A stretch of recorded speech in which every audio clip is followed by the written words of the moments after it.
ബിനീഷ് ഒപ്പം തന്നെ ഉസ്മാൻ ഇരുവർക്കും നിങ്ങൾ ഫുട്ബോൾ കളിക്കാരാണ്. ഒരുപക്ഷെ ആരാധകരെക്കാൾ കൂടുതൽ മറഡോണയ്ക്ക് പിന്നാലെ സഞ്ചരിച്ചിട്ടുള്ളവരാണ്. ബിനീഷ് എങ്ങനെ ഓർക്കുന്നു മറഡോണ എന്ന ആ ഒരു താരം, അദ്ദേഹത്തിൻ്റെ ഉദയം?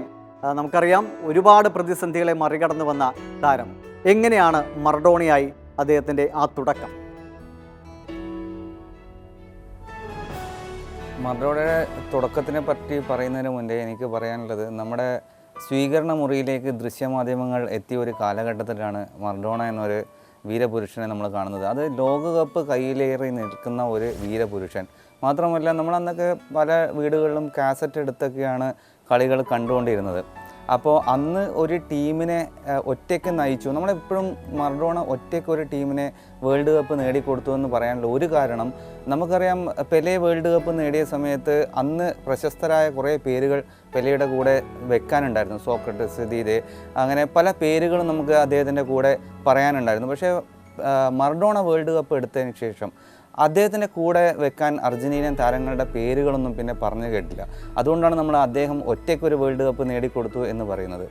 നമുക്ക് മറഡോണയുടെ തുടക്കം ഒരു അപ്രതീക്ഷിത വരവൊന്നല്ല. മറഡോണയുടെ അധികം ആരും ചർച്ച ചെയ്യാതെ പോകുന്നത് അണ്ടർ 20 വേൾഡ് കപ്പ് ജേതാവാണ്. ജപ്പാനിൽ നടന്ന അണ്ടർ 20 വേൾഡ് കപ്പ് ജേതാവാണ് മറഡോണ.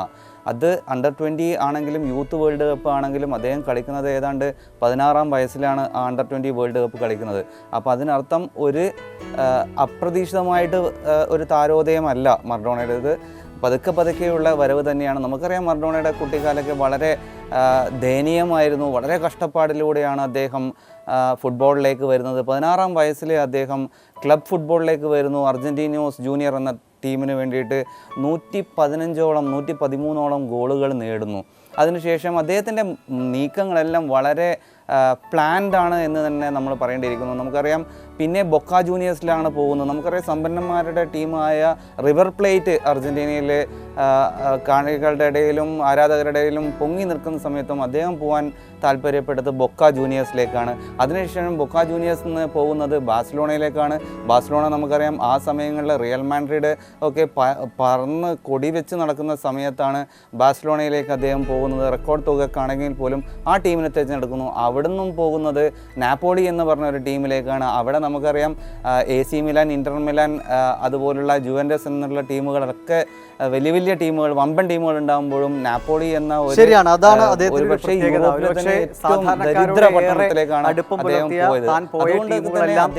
വളരെ വൈകാരികമായി തന്നെ അതിനോട് അടുപ്പം പുലർത്തിയ ബിനീഷ് ഒപ്പം തന്നെ ഉസ്മാൻ ഇരുവർക്കും നിങ്ങൾ ഫുട്ബോൾ കളിക്കാരാണ്.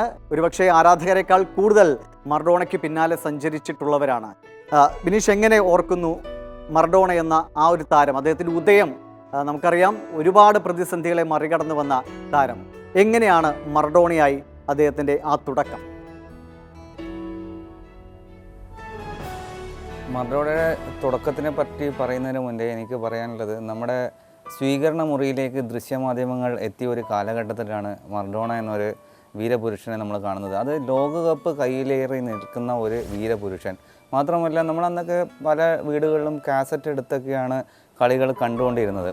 അപ്പോൾ അന്ന് ഒരു ടീമിനെ ഒറ്റയ്ക്ക് നയിച്ചു. നമ്മളെപ്പോഴും മറഡോണ ഒറ്റയ്ക്ക് ഒരു ടീമിനെ വേൾഡ് കപ്പ് നേടിക്കൊടുത്തു എന്ന് പറയാനുള്ള ഒരു കാരണം, നമുക്കറിയാം പെലെ വേൾഡ് കപ്പ് നേടിയ സമയത്ത് അന്ന് പ്രശസ്തരായ കുറേ പേരുകൾ പെലെയുടെ കൂടെ വെക്കാനുണ്ടായിരുന്നു. സോക്രട്ടീസ്, ദീദേ, അങ്ങനെ പല പേരുകളും നമുക്ക് അദ്ദേഹത്തിൻ്റെ കൂടെ പറയാനുണ്ടായിരുന്നു. പക്ഷേ മറഡോണ വേൾഡ് കപ്പ് എടുത്തതിന് ശേഷം അദ്ദേഹത്തിൻ്റെ കൂടെ വെക്കാൻ അർജൻറ്റീനിയൻ താരങ്ങളുടെ പേരുകളൊന്നും പിന്നെ പറഞ്ഞു കേട്ടില്ല.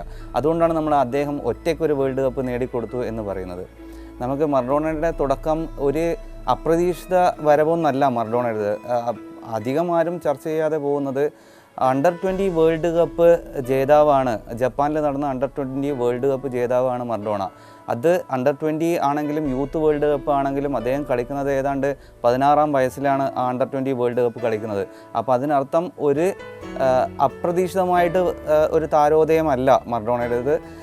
പതുക്കെയുള്ള വരവ് തന്നെയാണ്. നമുക്കറിയാം മറഡോണയുടെ കുട്ടിക്കാലൊക്കെ വളരെ ദയനീയമായിരുന്നു. വളരെ കഷ്ടപ്പാടിലൂടെയാണ് അദ്ദേഹം ഫുട്ബോളിലേക്ക് വരുന്നത്. 16-ാം വയസ്സിൽ അദ്ദേഹം ക്ലബ് ഫുട്ബോളിലേക്ക് വരുന്നു. അർജൻറ്റീനിയോസ് ജൂനിയർ എന്ന ടീമിന് വേണ്ടിയിട്ട് 113ഓളം ഗോളുകൾ നേടുന്നു.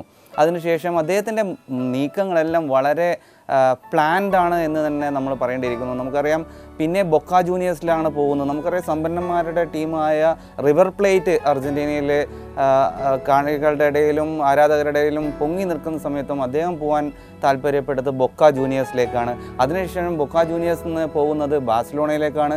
ബാഴ്സലോണ നമുക്കറിയാം ആ സമയങ്ങളിൽ റിയൽ മാഡ്രിഡ് ഒക്കെ പറന്ന് കൊടി വെച്ച് നടക്കുന്ന സമയത്താണ് ബാഴ്സലോണയിലേക്ക് അദ്ദേഹം പോകുന്നത്. റെക്കോർഡ് തുകക്കാണെങ്കിൽ പോലും ആ ടീമിനെ തിരഞ്ഞെടുക്കുന്നു. അവിടെ നിന്നും പോകുന്നത് നാപ്പോളി എന്ന് പറഞ്ഞ ഒരു ടീമിലേക്കാണ്. അവിടെ നമുക്കറിയാം AC മിലാൻ, ഇന്റർ മിലാൻ അതുപോലുള്ള ജുവൻറ്റസ് എന്നുള്ള ടീമുകളൊക്കെ വലിയ വലിയ ടീമുകൾ, വമ്പൻ ടീമുകൾ ഉണ്ടാകുമ്പോഴും നാപ്പോളി എന്ന ശരിയാണ്, അതാണ് ഒരുപക്ഷെ യൂറോപ്പിലെ ഏറ്റവും ദരിദ്ര പട്ടണത്തിലേക്കാണ് അദ്ദേഹം പോയത്. വളരെ വൈകാരികമായി തന്നെ അതിനോട് അടുപ്പം പുലർത്തിയ